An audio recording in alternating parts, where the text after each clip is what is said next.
মুখে দন্ত মানে তিন ধরে দণ্ডবত প্রণাম করেছে। তখন মহাপ্রভু বলছেন, ওঠো ওঠো ওঠো, উঠি দুই ভাই দন্তে তিন ধরি, দৈন করি স্তুতি করে জোর হাত করি। কেন তিন ধরছে মুখে? না তৃণ কারা খায়? পশুরা খায় না।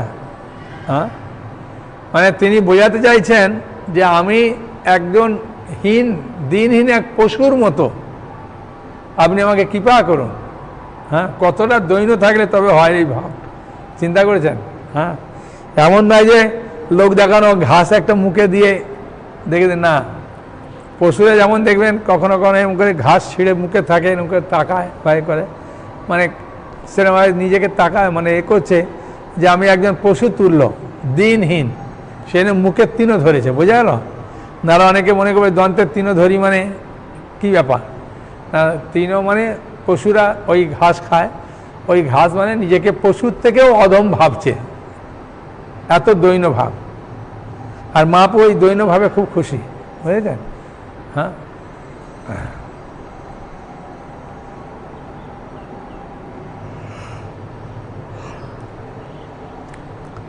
জয় জয় শ্রীকৃষ্ণ চৈতন্য দয়াময়, পতিত পাবন জয় জয় মহাশয়। নিজ জাতি নিচ সঙ্গী করি নিজ কাজ, তোমার অজ্ঞতে প্রভু কইতে বসিলাজ। মত্তুল্য নাস্তি পাপাদমা নামা পরাধিক নাচা কষ্টনা, পরি হরে ওপি লজ্জা মেকিং ব্রুবে পুরুষোত্তমে। আমার ন্যায় পাপী নেই আর অপরাধীও নেই, এই পুরুষোত্তম মহৎ কৃত পাপ অপরাধীর উল্লেখ করে তা পরিহারের চেষ্টা করেও আমার লজ্জা হচ্ছে। হ্যাঁ,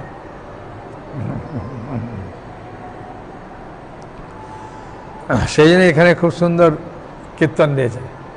পতিত পাবনে হেতু তব পতিত পাবনে হেতু তোমার অবতার, আমা বই জগতে পতিত নাই আর।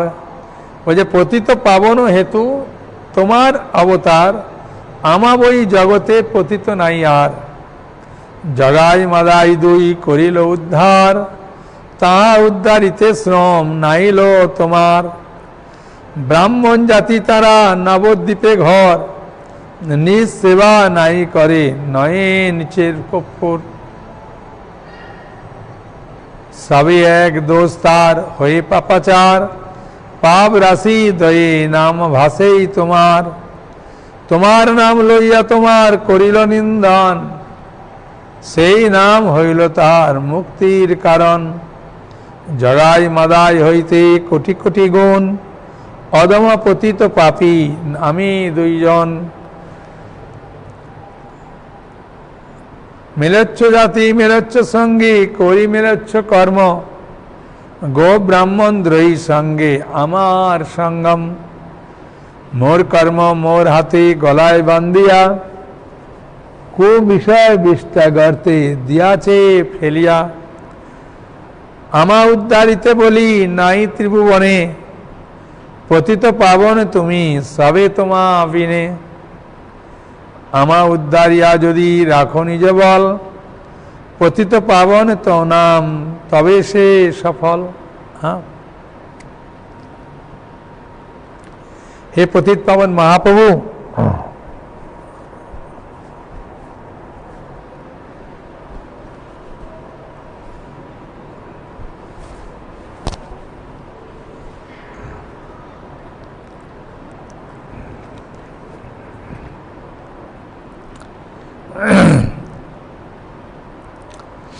ব্রাহ্মণ জাতি জগাই মাদাই তারা শুধু পাপাচারী ছিল, তারা কখনো নিচের সেবা করেন নাই।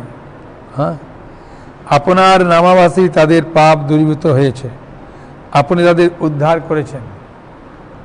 হ্যাঁ, কিন্তু আমরা দুজন মহাপতিত যবনের সঙ্গে তাদের দাসত্ব করে, এখন মহাপ্রভু বলছেন জগাই মাদাইকে আপনি উদ্ধার করেছেন, কিন্তু আমরা এই যবনের সঙ্গ করে এত পাপী। হে পতিত পাবন মহাপ্রভু, পতিত উদ্ধারের জন্যই আপনি অবতার। ব্রাহ্মণ জাতি জগাই মাদাই তারা শুধু পাপাচারী ছিল, তারা কখনো নিচের সেবা করেন নাই, মানে নিজ জাতির একবারে নিচের কোনো সেবা করেন নাই। আপনার নামাবাসেই তারা পাপ তাদের দূর হয়ে গেছে, আপনি তাদের উদ্ধার করেছেন। কিন্তু আমরা এই দুজন মহাপাপী পতিত যবনের সঙ্গী হয়ে তাদের দাসত্ব করে তাদের অর্থ দ্বারা শরীর পোষণ করছি। গো ব্রাহ্মণ দ্রোহীর সঙ্গে, কেন গাভী এবং ব্রাহ্মণদের দ্রোহী হচ্ছে মুসলিমরা, তার সঙ্গে আমাদের সর্বদাই সঙ্গ, আমাদের ন্যায় পতিত জগতে কেউ নাই। জগাই মাদাই হতে অধিক পাপাচারী পতিত আমরা দুজন।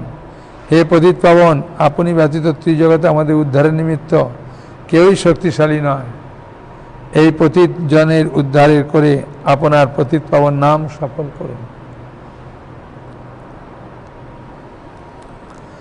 হে কৃপাময় প্রভু, আরেকটি নিবেদন শ্রবণ করুন। আমায় হেন মহাপতিতকে উদ্ধার করে এই জগতে দয়ার মাহাত্ম্য প্রদর্শন করুন।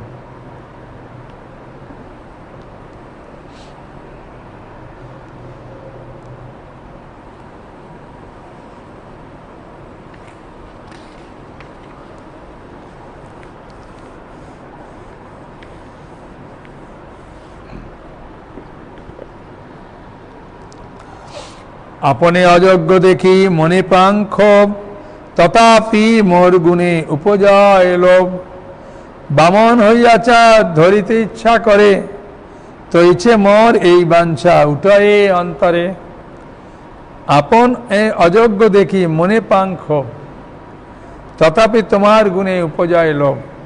বামন হইয়াচা ধরিতে ইচ্ছা করে, তৈছে মোর এই বাঞ্ছা উঠে অন্তরে। এই প্রকার দৈন বাক্য শ্রবণ করে মহাপ্রভু বললেন, তোমরা দু ভাই আমার নিত্য সেবক। বুঝেছেন? এবার বুঝতে পারলেন, তার নিত্য সেবক এসেছে অভিনয় করতে। হোসেন সাহেব রাজধানীতে অভিনয় করছে। আজ থেকে তোমাদের নাম শ্রী সনাতন শ্রীরূপ। মহাপ্রভু নিজে নামকরণ করলেন কানায়, এইতে কানায়, এই রামকেলিতে। তোমরা দৈন্য সংবরণ করো। তোমাদের ঐকান্তিক কৃষ্ণ সেবার বাসনার কথা আমি পূর্বেই জানতে পেরেছি। তোমাদের সাথে সাক্ষাৎ করার জন্যই আমার এখানে আগমন, নতুবা অন্য কোনো প্রয়োজন আমার ছিল না। অতি শীঘ্রই শ্রীকৃষ্ণ তাদের বন্ধন মুক্ত করবেন। একথা বলে মহাপ্রভু রূপ সনাতনের শিরে হস্ত প্রদান করে তাদের শুভ আশীর্বাদ করলেন, মাথায় হাত দিয়েছেন। দু ভাই মহাপুরুষ শ্রীচরণ ধারণ করলেন।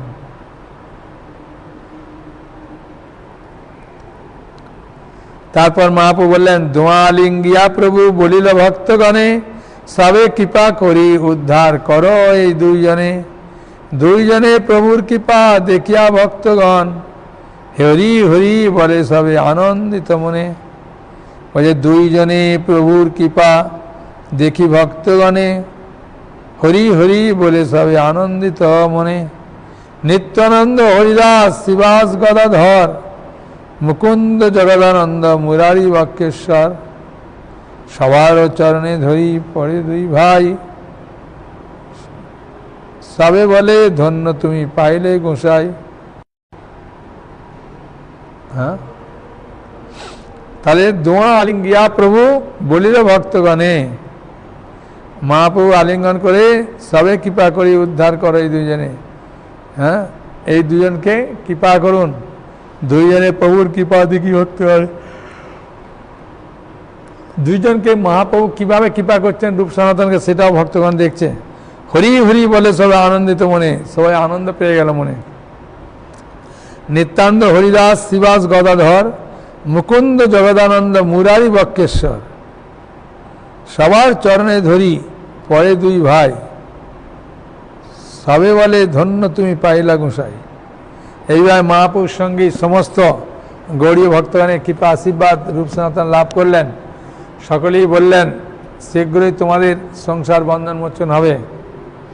এই সময় রূপ সনাতনের ছোট ভাই বল্লভ, তাঁর পুত্র শ্রীজীব উপস্থিত হয়ে শ্রীমান মহাপুর চরণ বন্দনা করলেন। মহাপ্রভু বালক শ্রীজীবের শিরা স্পর্শ করে, মহাপ্রভু বালক শ্রীজীবের শিরা স্পর্শ করে যেন ভবিষ্যৎ আচার্য পদে অভিষিক্ত করত, তাকে কৃপা আশীর্বাদ করলেন যে ভবিষ্যতে আচার্য হবে বলে এরমভাবে আসে। দুই ভাই তারপর মহাপ্রভুকে বললেন, ইয়া হইতে চল প্রভু, ইয়া নাই কাজ, যদ্যাপি তোমারে ভক্তি করে গৌররাজ, তথাপি যমন জাতি না করিয়া পতিত, তীর্থযাত্রা এত সংঘাট ভালো নয় এ রীতি, যাহা সঙ্গে চলে এই লোক লোক লক্ষ কোটি, যাহার সঙ্গে চলে এই লোক লক্ষ কোটি, বৃন্দাবনে যাইবার এই নয় পরিপাটি। সনাতন গোস্বামী বলছেন যে প্রভু বৃন্দাবনটা খুব শান্ত পরিবেশ, আপনি এরকম লক্ষ লক্ষ লোক নিয়ে যাবেন, বৃন্দাবনের পরিবেশ নষ্ট হয়ে যাবে, না গেলে ভালো। আর মহাপ্রভু চিন্তা করলেন ঠিক আছে, প্রভু যাচ্ছে যখন যাক বলে রামকেলি গেছে, আর রামকেলি থেকে আর যেতে পারেনি। তখন বলছেন সনাতনের, তোমার মুখ দিয়ে ভগবান আমাকে এই কথাটা বলিয়ে দিলেও আমি তখন বুঝতে পারিনি।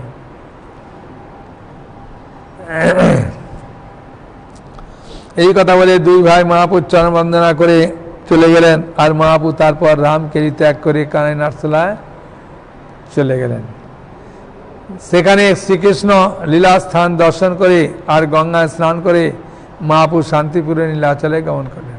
মানে কানাই নাটশোলার একদম পাশ দিয়ে গঙ্গা যাচ্ছে, খুব সুন্দর অপূর্ব পরিবেশ, গঙ্গার ধার। তা মহাপ্রভু যে সময় ছিলেন গঙ্গা পাশে কানাই নাটশোলা, আর চিরাদুতি মহোৎসব যেখানে করেছিলেন ওটাও পাশে গঙ্গা। মানে এই দুটো গঙ্গার পরিবর্তন দেখা যায় না অন্যান্য জায়গায় হলেও। হ্যাঁ,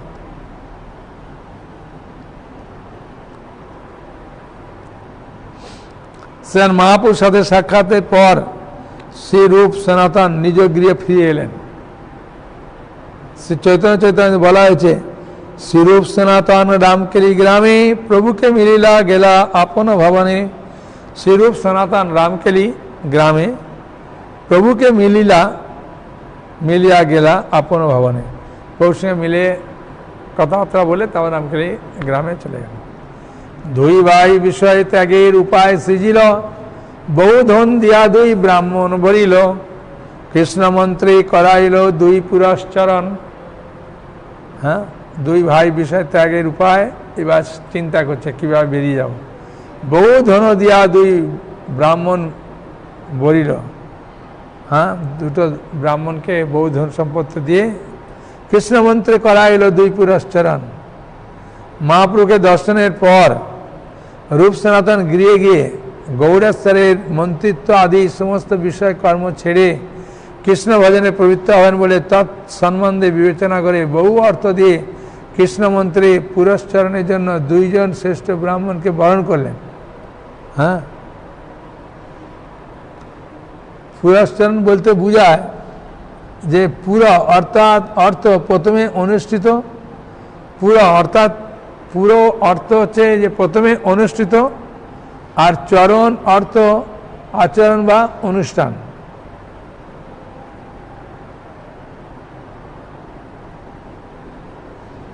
অর্থাৎ শ্রীগুরু কৃপায় যে মন্ত্র লাভ হয় তার সিদ্ধির নিমিত্ত সর্বপ্রথমে যে অনুষ্ঠানের বা আচরণের প্রয়োজন হয় তাকে বলা হয় পুরশ্চরণ।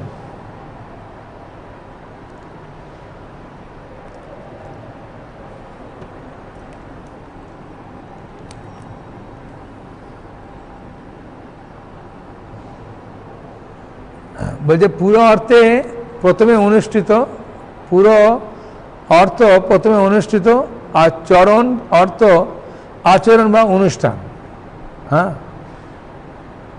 সেই গুরুর কৃপায় যে মন্ত্র লাভ হয় তার সিদ্ধির নিমিত্ত সর্বপ্রথমে যে অনুষ্ঠানে বা আচরণের প্রয়োজন হয়, দীক্ষানুষ্ঠান যেটা বলে, তাকে পুরশ্চরণ বলে।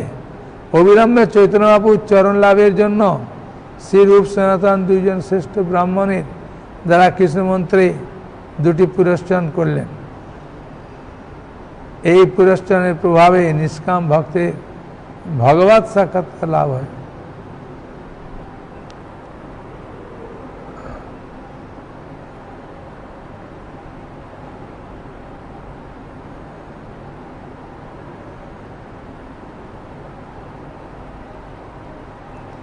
শ্রীকৃষ্ণ মন্ত্রে পুরস্কারের পরে শ্রী রূপ গোস্বামী নৌকা যোগে বহু ধন দিয়া নিয়ে পৈতৃক গৃহে এলেন।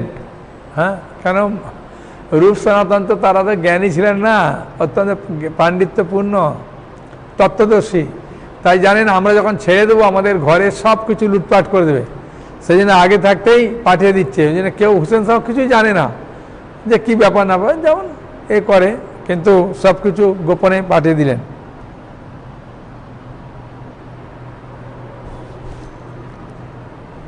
নৌকা যোগে বহু ধন নিয়ে পৈতৃক গৃহে এলেন, কারণ গৌড়ে ছিল তার কার্যস্থল, গৌড়েও তার বাড়ি ছিল, কিন্তু তাদের পৈতৃক ভিটা বাটি ছিল বাগলা চন্দ্রদ্বীপে, ফতেহাবাদ বা মার গ্রামেও তাদের বাড়ি ছিল।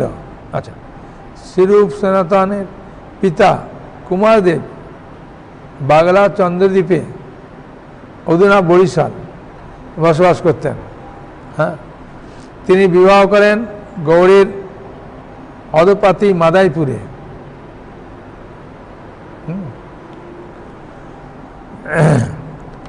গৌড়ের বাড়ি ছিল, পৈতৃক ভিটা ছিল বাগলা চন্দ্রদ্বীপে, ফতেহাবাদ বা মার গ্রামে তাদের বাড়ি ছিল। আচ্ছা, শ্রীরূপ সনাতনের পিতা কুমারদেব বাগলা চন্দ্রদ্বীপে অধুনা বরিশালে তিনি বিবাহ করেন গৌড়ের অন্তপাতি মাদাইপুরে। হ্যাঁ, শ্রীরূপ রাজকার্য ছেড়ে দিয়ে তিনি ধন সম্পদ নিয়ে পৈতৃক বাড়িতে আসেন। চৈতন্য চেতামৃতে এটাও বলা হয়েছে, শ্রীরূপ গোসাই তবে নৌকাতে করিয়া আপনার ঘর আইলা বহু ধন লইয়া, ব্রাহ্মণ বৈষ্ণবে দিল তার অর্ধ ধনে, ব্রাহ্মণ আর বৈষ্ণবদের অর্ধেক দিয়ে দিল, আর অর্ধেক থাকলো, 1/4 ধন দিল কুটুম্ব